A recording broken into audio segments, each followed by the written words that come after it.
Confidence, c'est l'espace où les mots se déposent sans filtre, sans masque et avec sincérité.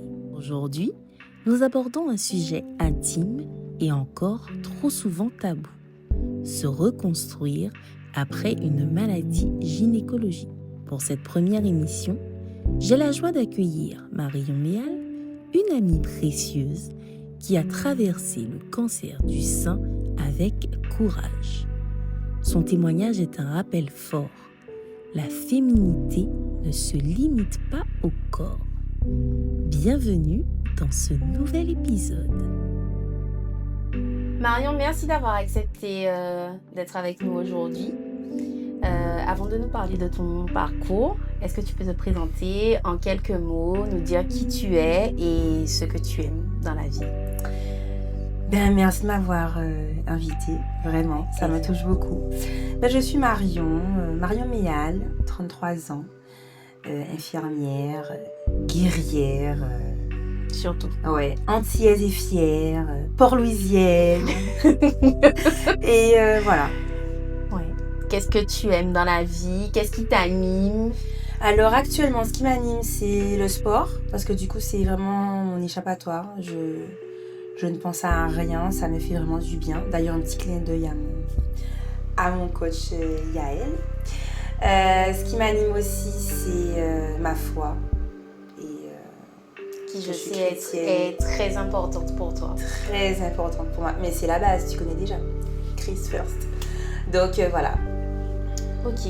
Est-ce que tu peux nous parler de ton parcours et notamment de ce que tu as traversé? Oui, alors en avril 2023, j'ai été diagnostiquée d'un cancer du sein, triple positif. On entend souvent parler de triple négatif, et moi c'était triple positif.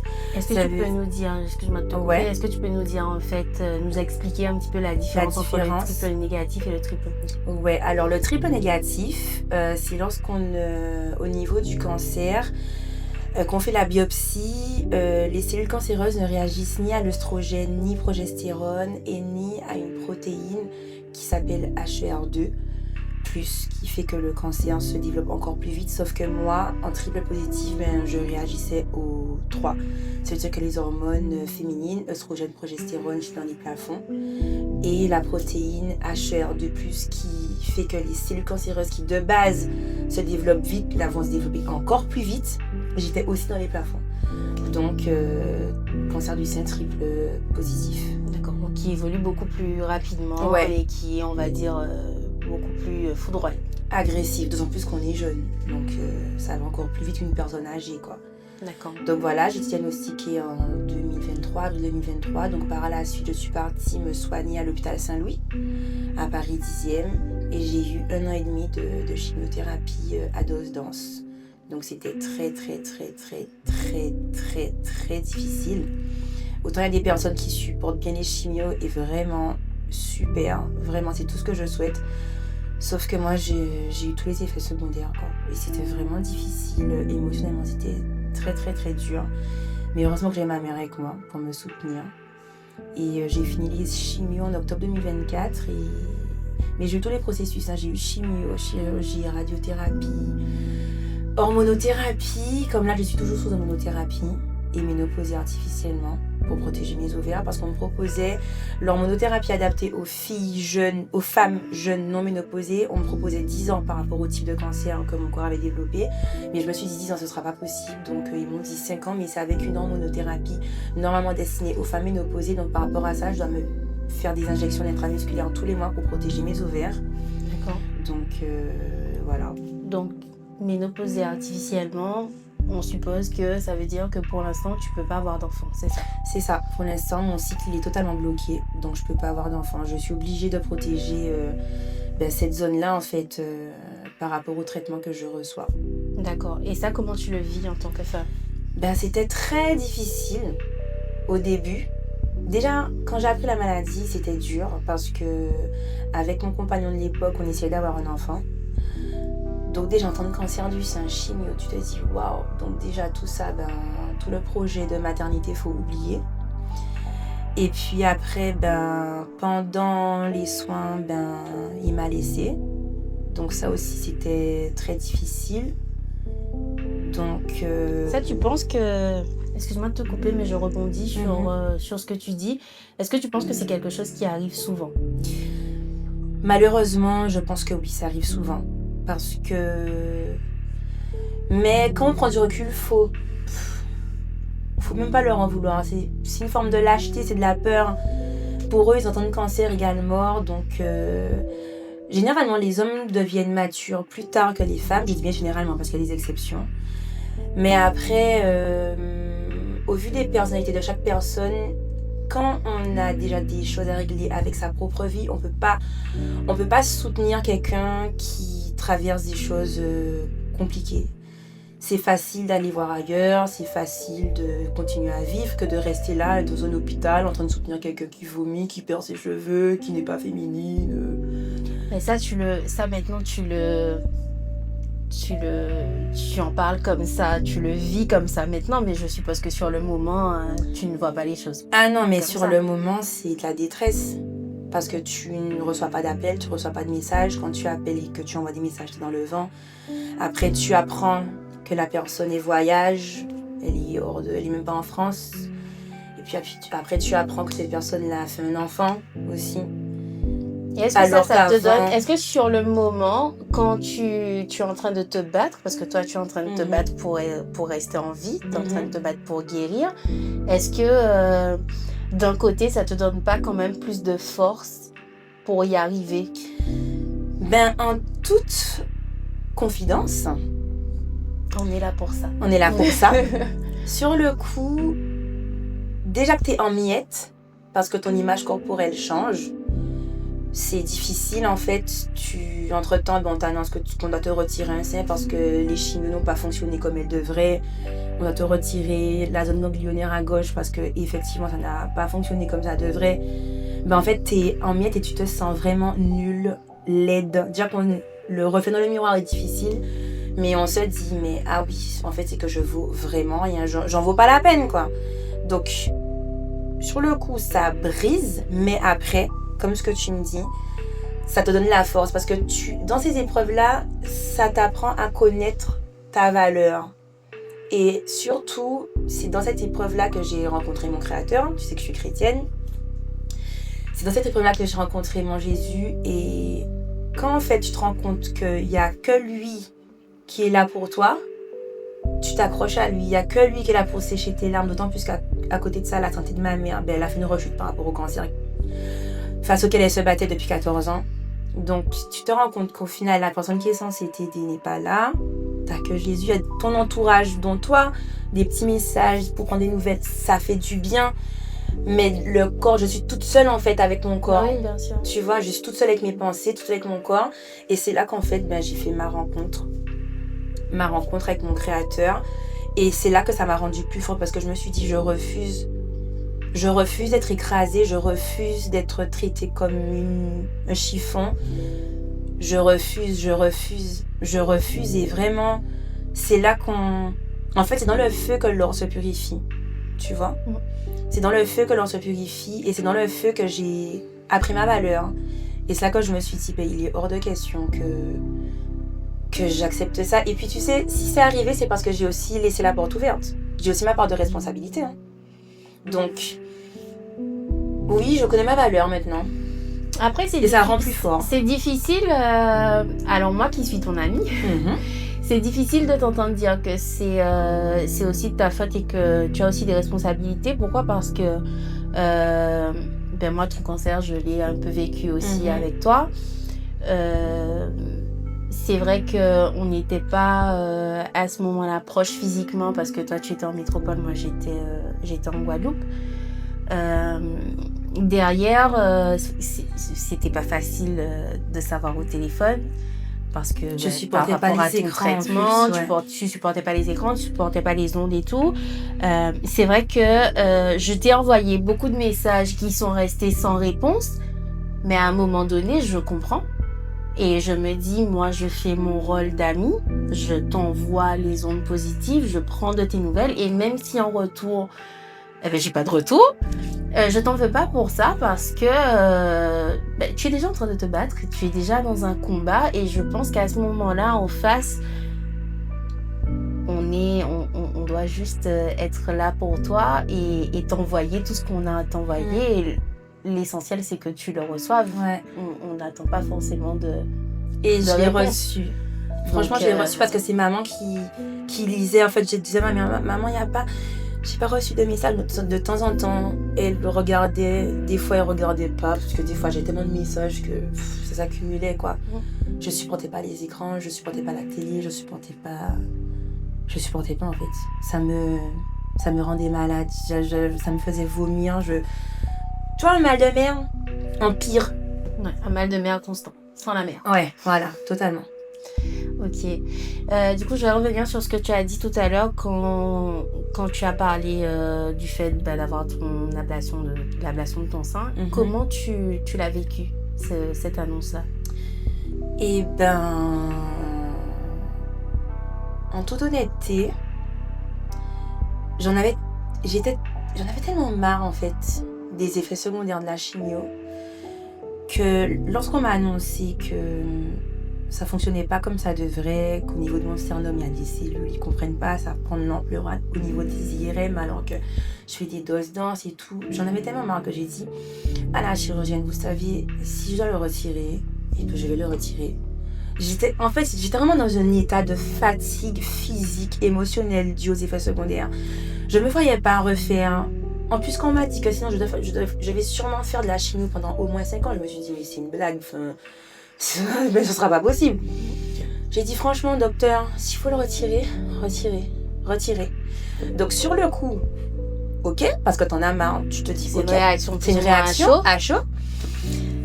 Mais quand tu te rends compte que, ok, t'es dans une salle de bain, tu te vois, te dis, purée, ce sont les dernières fois où tu te vois vraiment dans ta féminité, quoi. Parce que la poitrine, c'est comme la féminité. Les beaux décolletés, c'est la féminité. Tu te dis, waouh, et là, par contre, c'est difficile. Parce que je devais commencer à faire un processus de deuil tout en ayant toujours mon sein. Et ça a été vite parce qu'on m'a annoncé ça. Et j'ai eu en fait 2 interventions chirurgicales. J'ai eu une double tumorectomie. Donc c'est quand on te retire la zone tumorale large, de façon large, mais en gardant les seins. Et c'est après ça qu'on s'est rendu compte que c'était pas bon. Donc je l'ai eu le 14 novembre, cette intervention 2023, si je ne me trompe, ouais. Et c'est le 27 décembre que j'ai été opérée de la mastectomie gauche. Donc ça a été très... Mais j'avais dit au docteur, au plus vite. Parce qu'il m'a dit, mais si tu veux, je te laisse passer les fêtes. J'ai fait non. Au plus vite. Mais après, c'est dur parce que tu te dis, franchement, je me souviens, je me revois, je pleurais. Je regardais ma poitrine, moi dans mes miroirs, je me dis, putain, c'est la dernière fois que tu te bats comme ça. T'auras plus de poitrine, t'auras plus... Et c'est dur. C'est dur parce que avec tout ce que je vivais dans ma vie personnelle, ça te donne un coup en fait. Oui, t'as l'impression que tu enchaînes. J'enchaîne. Tu vois, c'est comme si t'as l'impression d'être dans un trou, mais sans fond. Tu tombes, tu dis, mais attends, mais pas la bonne nouvelle. C'est vraiment épuisant émotionnellement. Et par contre, le jour d'intervention, ce fameux 27 décembre 2023, j'ai tellement pleuré, mais j'étais au bout de ma vie. Et heureusement, franchement, Jésus m'a fait grâce parce que Angela, mon amie Angela, je pense que tu la connais, elle est infirmière anesthésiste à l'hôpital Saint-Louis. Donc c'est elle de base depuis avril 2023 qui a tout géré pour moi, pour que je puisse, qui m'a mis en contact avec la chirurgienne, le docteur Laurence Kendouadi, qui est vraiment un amour. Donc cette doctoresse et Lala, Angela, elles ont tout géré pour moi et du coup elle a toujours fait en sorte que chaque bloc ce soit elle, mon infirmière anesthésiste. Donc c'est elle qui m'endormait. Donc comme elle sait que je suis chrétienne, je m'endormais avec un visage que je connais. Elle me mettait des adorations avec son téléphone pour m'apaiser et tout. Et franchement, heureusement qu'elle était là parce que j'étais tellement mis dans le mal. J'étais inconsciente, j'avais les yeux gonflés tellement que je pleurais. Je me disais, purée, je vais perdre mon sein. Mais en même temps, je disais, franchement, Saint-Esprit, merci parce que sinon, ça va me tuer. Fallait voir ça aussi comme ça. Bien sûr. Sinon, ça va me tuer. Enfin, tu veux quoi? Tu veux un sein en moins et être en santé? Ou tu veux tes 2 seins et... tu vois? Donc, mais franchement, c'était super dur, Mido. Mais heureusement qu'elle était là, tu vois. Vraiment, heureusement, elle me consolait, elle venait me voir à chaque chimio. Il y a aussi Laurent, un ami de la famille, en fait, qui est infirmière anesthésiste aussi à l'hôpital Saint-Louis. Donc, chaque chimio venait, chaque bloc, il voyait Candula, qui est-ce qui vient. Mais ça tombait toujours sur le jour de Lala, donc du coup, c'était Lala. J'étais jamais seule. Toujours entourée, et puis avec ma maman. Donc, bon, non, par contre, la tumorectomie était là, mais quand j'ai eu la mastectomie, elle était déjà partie parce qu'elle avait rechuté.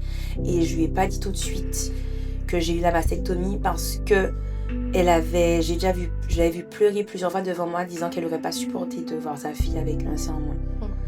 Donc, c'est après l'intervention que j'ai demandé à ma soeur, j'ai missionné ma grande soeur, en fait, Laure, pour annoncer à ma mère qu'on m'avait retiré le sein. Donc c'était bien après avoir retiré le sein que j'ai annoncé ça à ma mère pour la préserver parce qu'elle voulait dire que c'était difficile. Tu voulais elle la préserver aussi. Donc en fait de toute façon c'est pour ça que moi je t'ai toujours appelée la guerrière parce qu'en fait tu te bats pour toi mais à côté tu préserves quand même les autres. Ouais, totalement. Tu ne penses pas qu'à toi. Totalement. Et puis pour moi oui, j'aime bien les gens, j'aime les gens en général. Enfin, tu me connais. J'aime les gens, je suis pas quelqu'un de mauvaise, j'aime les gens. Dans mes prières, j'ai toujours à Jésus, franchement, d'aimer ces créatures à travers moi. Tu vois, j'aime les gens, vraiment. Et le après, par contre, c'est le après l'intervention. Le après, c'est comment? Le après, donc c'est à J2, j'ai fait 1 semaine à l'hôpital, donc à J2, le docteur Kendo m'a demandé si j'étais prête, parce qu'au final, t'as un gros bandage. Donc c'est tellement compressif que tu vois pas que s'il y a une différence entre les deux seins. Découvrir. Donc elle m'a dit est-ce que je suis prête? Je lui ai dit oui que je suis prête. Et elle a retiré. J'ai regardé 3 secondes. Je me suis mise à pleurer. Et après elle m'a dit t'inquiète pas, ça ira. Et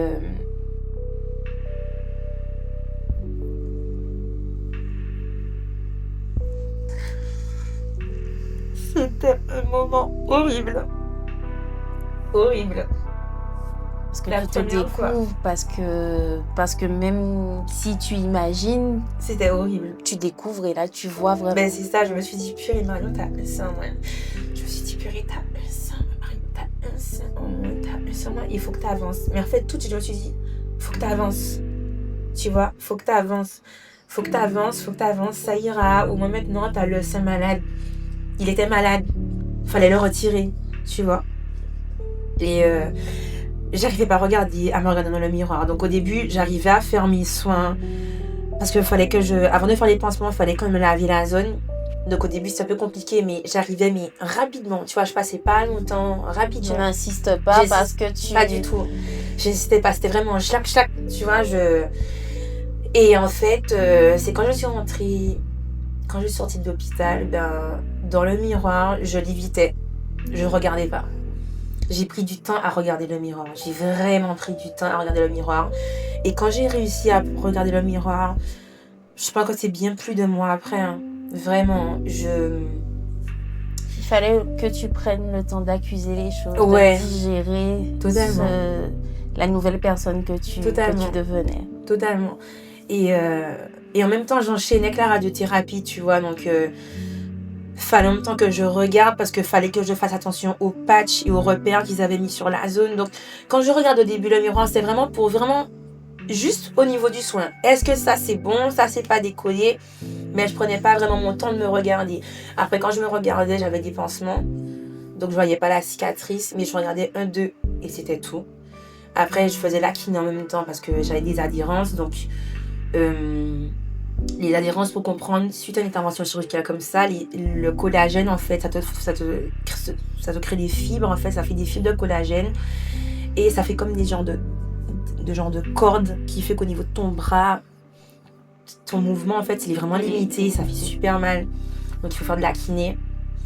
Et c'était vraiment, je retirais, il faisait ses soins, hop, ça m'a vraiment pris du temps. Et puis je sais pas, j'ai tellement prié pour demander à Jésus de m'aider à me sentir femme, à accepter qui je suis, parce que je sais qui je suis, je sais que j'ai de la valeur et que la féminité finalement, c'est pas une question de seins et de fesses en fait, c'est une question d'attitude, c'est une question de ce qu'on dégage, c'est bien plus loin que des seins et des fesses, tu vois.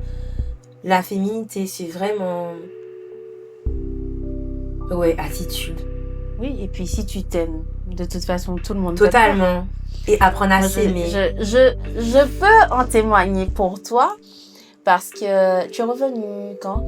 Je suis revenue en mai 2024. Tu es revenue en mai 2024, donc tu avais eu ton intervention au mois de décembre avant, donc ça faisait 5 mois. Ouais. Et j'avoue que quand tu es revenue, je te le dis maintenant parce que voilà, on est dans les confidences. Quand j'ai décidé de venir te voir, je venais mais un peu sceptique parce que j'avais peur de l'état dans lequel j'allais te trouver. Parce que moi, Marion, c'est ma Marion qui crie, qui rigole, qui parle fort. Et je me suis dit, wow, je vais la retrouver dans quel état? J'ai pas envie d'arriver et de pleurer parce que je veux pas, voilà, je veux arriver, je veux être bien en face d'elle. Et puis, quand je suis arrivée, je me suis dit, ouais, donc c'est Marion. Je suis arrivée et en fait, tu m'as bluffée parce que je l'ai en tête. Je le garde vraiment en tête. Quand je suis arrivée, la première chose que tu as faite, tu as levé ton t-shirt et tu m'as dit, regarde ma cicatrice. Et je me suis dit, ouais, elle, c'est une vraie guerrière, c'est une force de la nature. Honnêtement, je t'avoue, tu m'as bluffée. Parce que moi, je pensais que j'allais arriver, que j'allais devoir te ramasser, tu vois. Et en fait, je me suis dit, bon, bah... Ouais. J'ai pas perdu. En fait, j'ai pas perdu ma joie. J'ai pas perdu. Il y a eu beaucoup de larmes, mais j'ai pas perdu ma joie. J'ai pas perdu mon sourire. J'ai perdu beaucoup de poids. J'ai perdu 17 kilos, tu vois.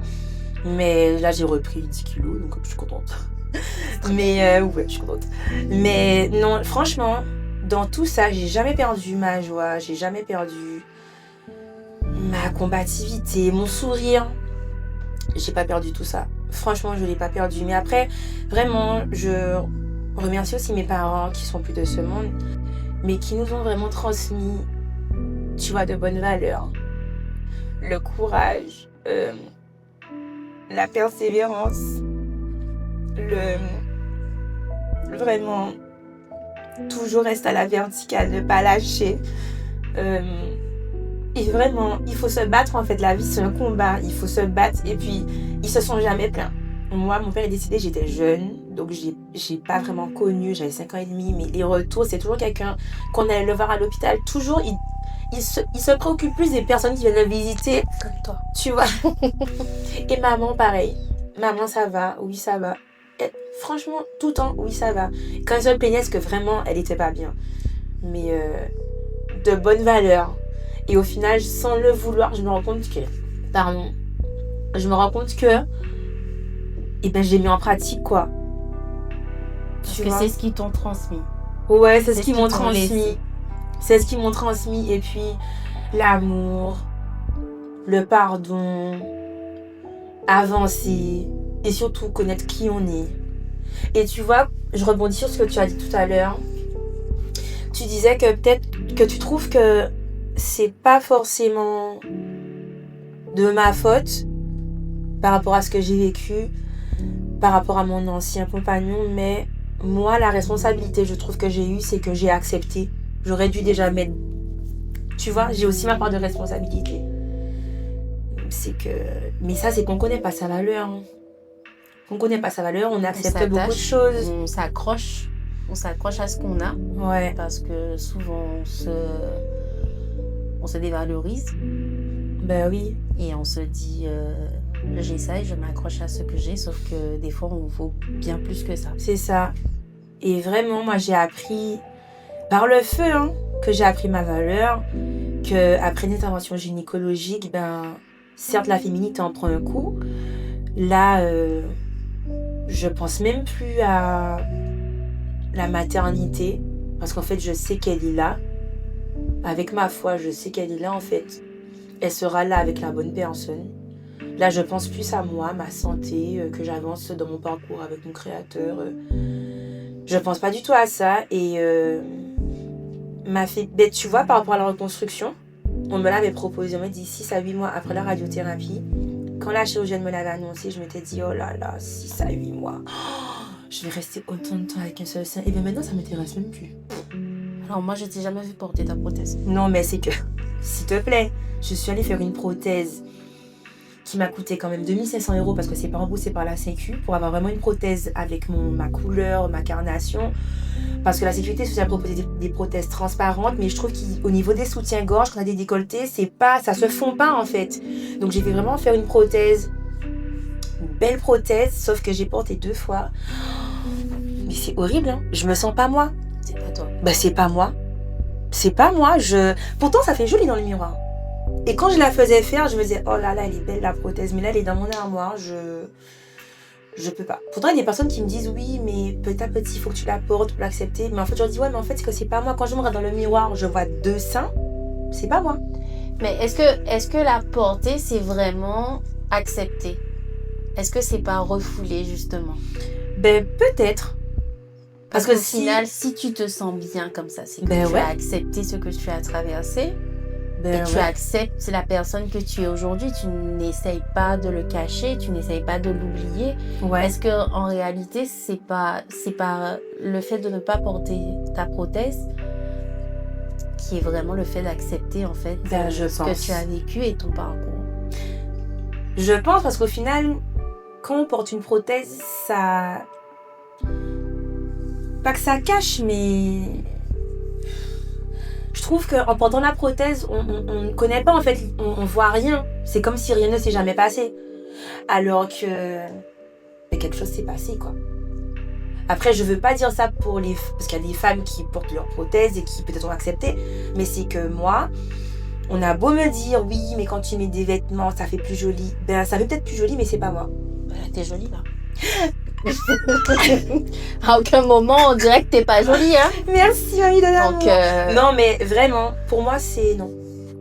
Oui, je pense que c'est vraiment une forme d'acceptation, de résilience aussi. Marion, mais maintenant elle a un seul sein et elle est jolie avec un seul sein et elle est féminine avec un seul sein. Donc désolée mais ouais, je suis féminine avec un seul sein. Pour ceux à qui ça dérange, ben ouais, je me sens bien comme ça.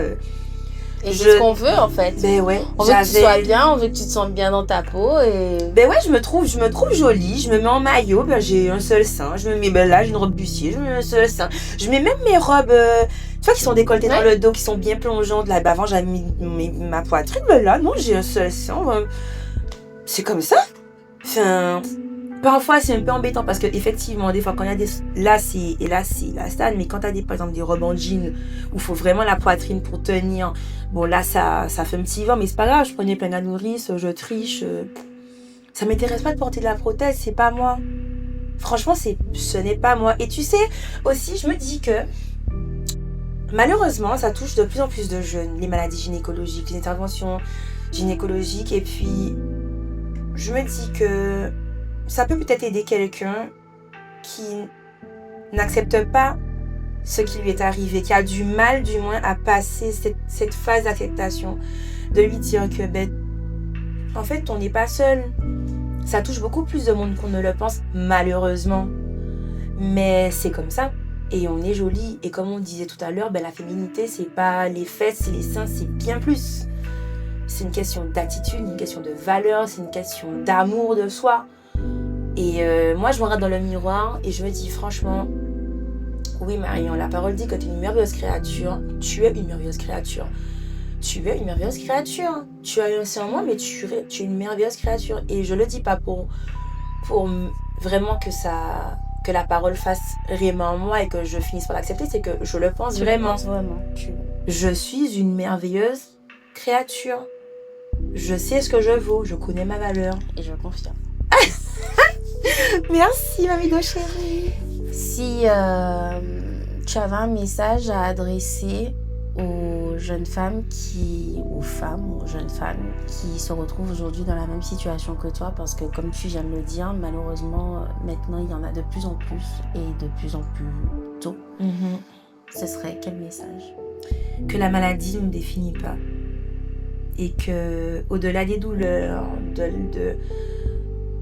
des séjours hospitaliers fatigants, des soins douloureux et répétitifs, c'est pas plus grand que l'amour de soi, c'est pas plus grand que la résilience, c'est pas plus grand que la combativité.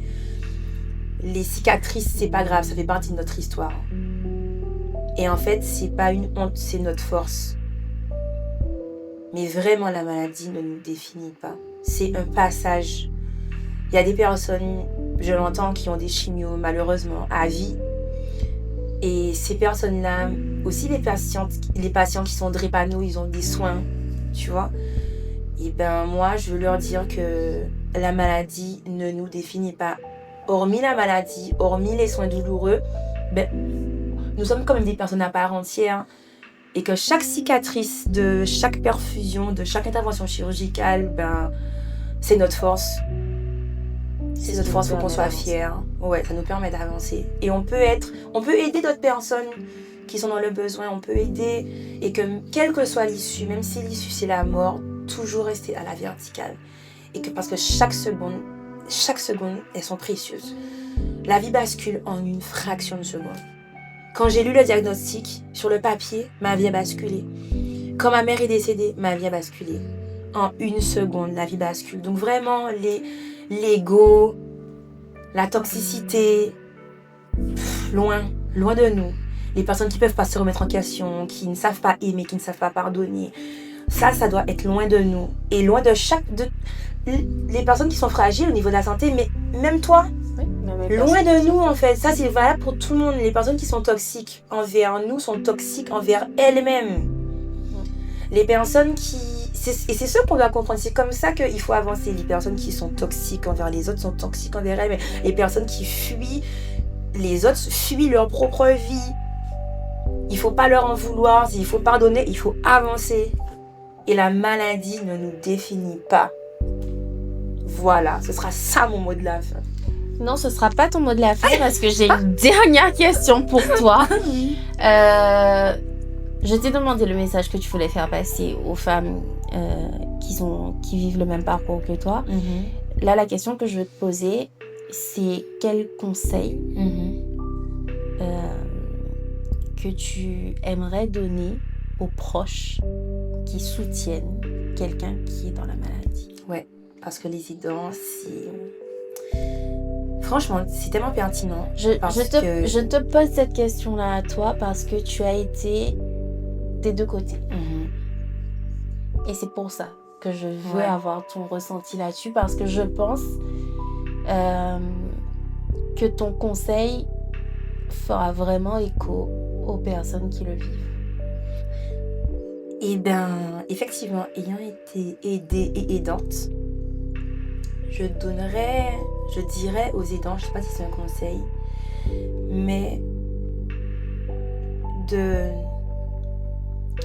comment dire, il y a différents types d'aidants. Il y a des aidants qui vont être très proches de la personne aidée, qui vont vraiment vouloir se donner à fond, et des aidants qui, par rapport à la maladie et tout ce qui se passe, auront du mal par l'amour qu'elles portent à cette personne-là, auront du mal à trop s'impliquer. Et je vais vraiment plutôt parler aux personnes qui ont du mal à trop s'impliquer, de ne pas se sentir coupable.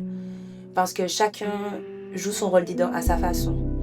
Et que la personne, l'aidant qui aura du mal à s'impliquer, qui aura vraiment du mal à s'impliquer autour de l'aider, va s'impliquer autrement. Par exemple, dans la gestion administrative. Par exemple, je pense à ma sœur qui ne supportait pas de voir ma mère comme ça. Même moi, en fait, ça l'a beaucoup bousculée, mais elle s'impliquait très dans le côté administratif, pendant que moi, j'étais très dans les soins avec ma mère. Et de ne pas se mettre la pression. On fait ce qu'on peut. On se donne à fond, mais de ne pas se dire « Ah, mais j'aurais pu, j'aurais dû ». Non, au moment où on fait la chose, où on pose l'acte, c'est parce que c'est comme ça que ça doit se passer. Il ne faut pas se forcer, parce que être aidant, c'est pas évident. C'est voir la personne qu'on aime ou une personne qu'on apprécie se dégrader, montrer à cette personne-là qu'on est là, on est debout, de l'autre côté, pleurer, revenir, l'écouter, lui donner à manger, baisser la tête, essuyer sa larme, essuyer une larme, lui montrer que comme si tout va bien. C'est pas de pression. On fait ce qu'on peut. Et si vous n'arrivez pas à vous impliquer dans les soins, c'est pas grave. Quelqu'un d'autre le fera. Et la personne qui est dans le lit médicalisé, connaît la personnalité. Elle sait très bien que si elle voit pas cette personne-là souvent, c'est parce qu'elle sait que la gestion émotionnelle de telle personne est plus compliquée. Elle le sait. Donc moi, je dirais aux aidants aussi un grand merci. Parce que c'est tellement important. Quand j'étais patiente, c'est tellement important. Comme tu dis, Mido, même un petit message, mais ça fait du bien.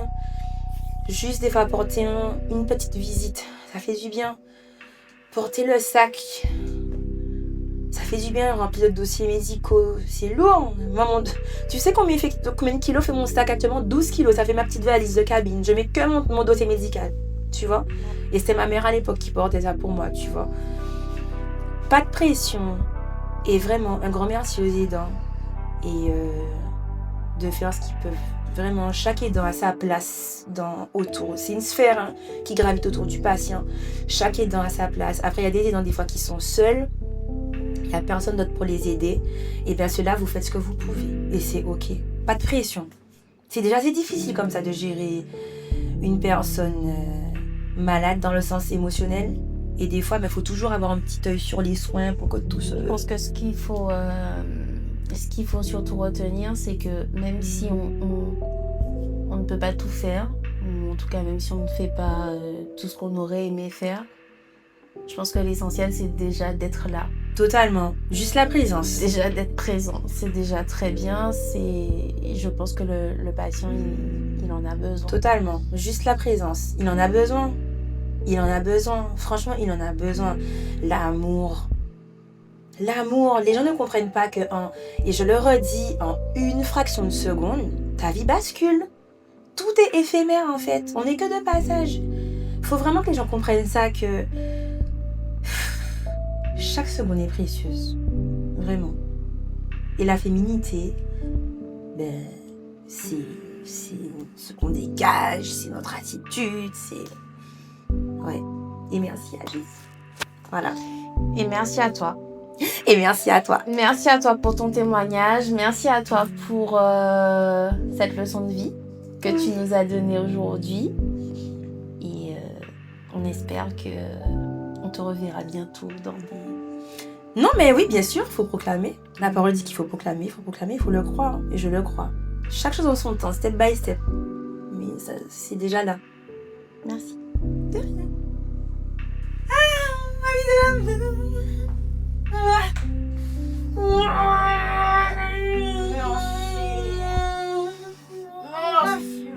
Est-ce que j'ai répondu?